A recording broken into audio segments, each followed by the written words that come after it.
할렐루야. 사랑하는 대강의 가족 여러분, 오늘 하루도 하나님의 말씀과 동행하는 삶이 되길 소망합니다. 오늘 함께 나눌 하나님의 말씀은 사도행전 9장 36절에서 43절 말씀입니다. 요바에 다비다라는 여제자가 있으니 그 이름을 번역하면 도르가라. 선행과 구제하는 일이 심히 많더니 그때 병들어 죽음에 시체를 씻어 다락에 누이니라.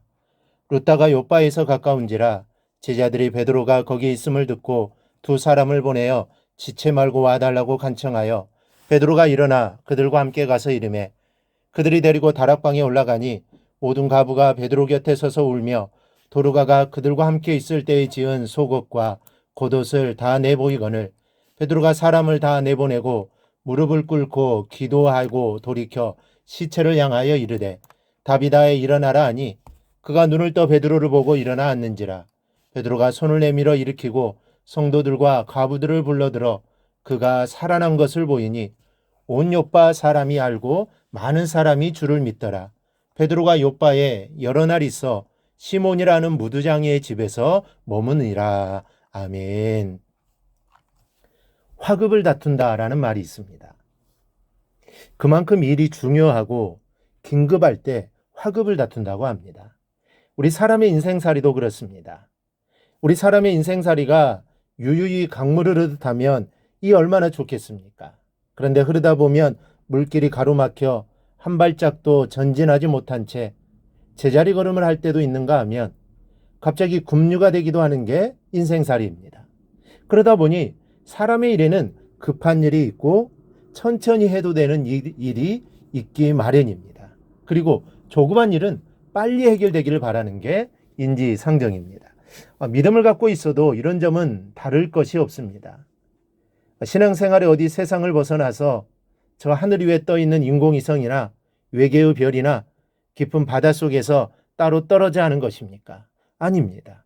우리가 구원을 받고 하나님의 백성이 되었지만 우리는 여전히 세상에서 살아갑니다. 그래서 신앙인도 조그만 일이 있기는 마찬가지입니다. 그래서 급한 일이 있을 때는 하나님 전에 나와 간절히 부르짖지 않을 수가 없게 되는 것입니다. 그래서 이 시간에는 급한 문제가 생겼을 때 어떻게 하면 신속한 응답을 받을 수 있는가라는 점에 대해서 함께 생각해 보고자 합니다. 먼저는 평소에 선행과 구제를 힘쓰십시오. 요바에 살던 다비다가 죽었습니다. 이 갑작스러운 죽음은 아니었습니다. 37절에 병들어 죽었다라는 기록을 볼 때 다비다의 죽음은 이미 예견된 죽음이었습니다. 그런데 이 다비다의 죽음 앞에서 오열하는 사람들이 있었습니다. 바로 평소에 다비다의 보살핌을 받던 가부들이었는데 다비다는 호소할 수 없는 죽은 몸이었는데도 불구하고 이 가부들의 호소에 의해서 다시 살림을 받는 은혜를 입게 되는 것이 오늘 본문입니다.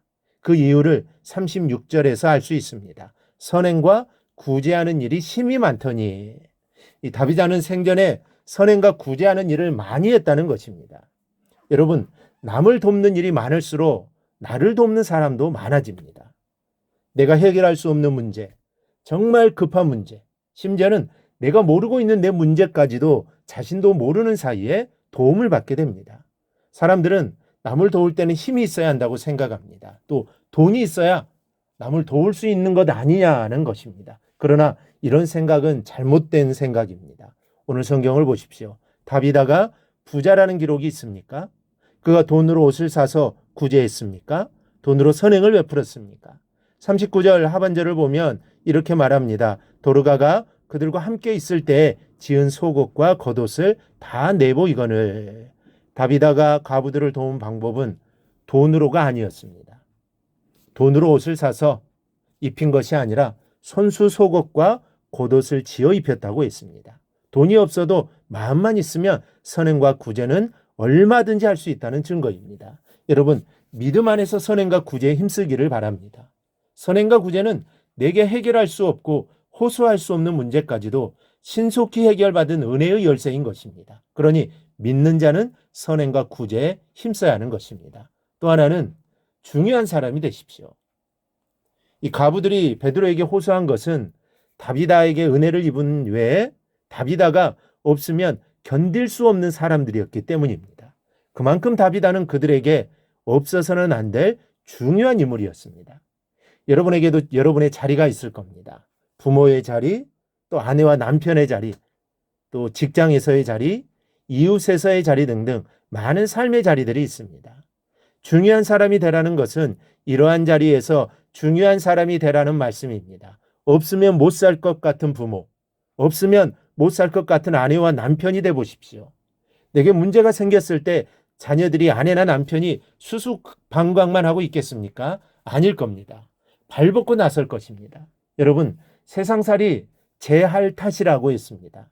내게 문제가 있는 거 신속히 해결하려면 문제가 생긴 뒤에 하는 것이 아닙니다. 그 이전에 미리 덕을 많이 쌓아 놓아야 합니다. 가령 예를 들어 평소에는 돈 한 푼 빌려주지 않던 사람이 자신이 갑자기 죽게 되어 그에게 수술비가 필요하다고 남에게 빌려달라고 하면 빌려주겠습니까? 말하지 않아도 아실 것입니다. 이게 세상 이치입니다.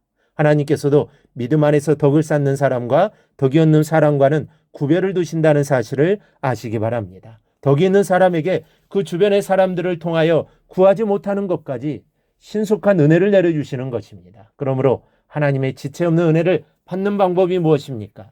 구제와 선행이요. 이러한 덕을 쌓아서 꼭 필요한 없어서는 안 되는 중요한 사람이 되는 것입니다.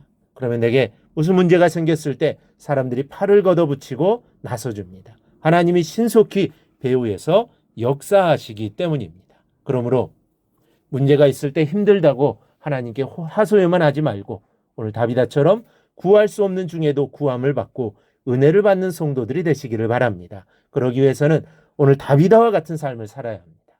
평소에 선행과 구제를 힘쓰기를 바랍니다. 그리고 사람들에게 중요한 인물이 되시기 바랍니다. 그러면 하나님이 나를 기억해 주시고 사람이 나를 기억해 줄 것입니다. 바로 이러한 은혜가 우리 모두에게 임하기를 주님의 이름으로 축원합니다. 오늘 묵상한 말씀을 굳게 잡고 삶으로 실천하며 살아내는 대강의 모든 성도들이 되기를 축복합니다.